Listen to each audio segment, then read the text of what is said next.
Tumbbad is a mysterious and magical movie. The story spans generations and decades. We begin in 1918 and end a little after independence. The overarching theme is greed, but we also witness corruption and betrayal, decadence and death.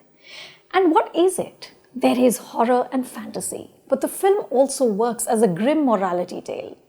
You know how marketing folks always entice you with that promise, you've never seen anything like this before? Well, truly, you've never seen anything like this before, at least in Hindi cinema.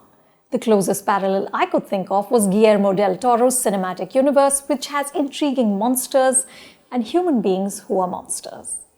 For the first half hour or so, directors Rahi Anil Barve and Adesh Prasad are creating classic horror.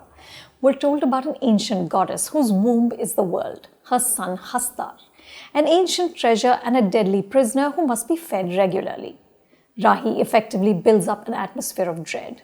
It rains constantly in Tumbbad, which is the village where the story unfolds. Long, creepy corridors are lit by lanterns. We see a leg in a chain with skin that looks like an erupting volcano with ooze and craters. It's genuinely scary.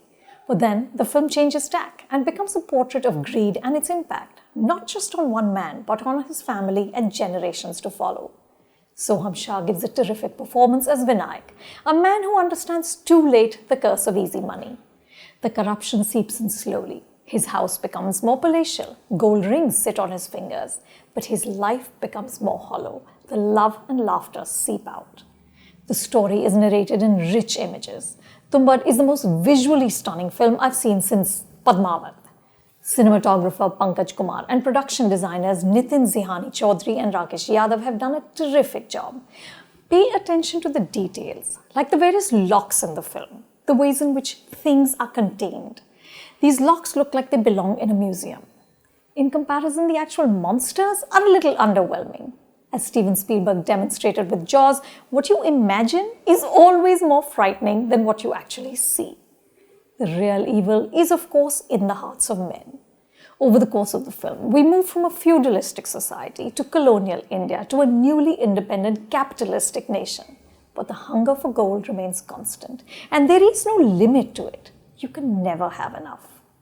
Tumbbad is inspired by the works of Marathi horror writer Narayan Dharap. At the screening I was at, someone during the interval remarked, "It seems like a Marathi film."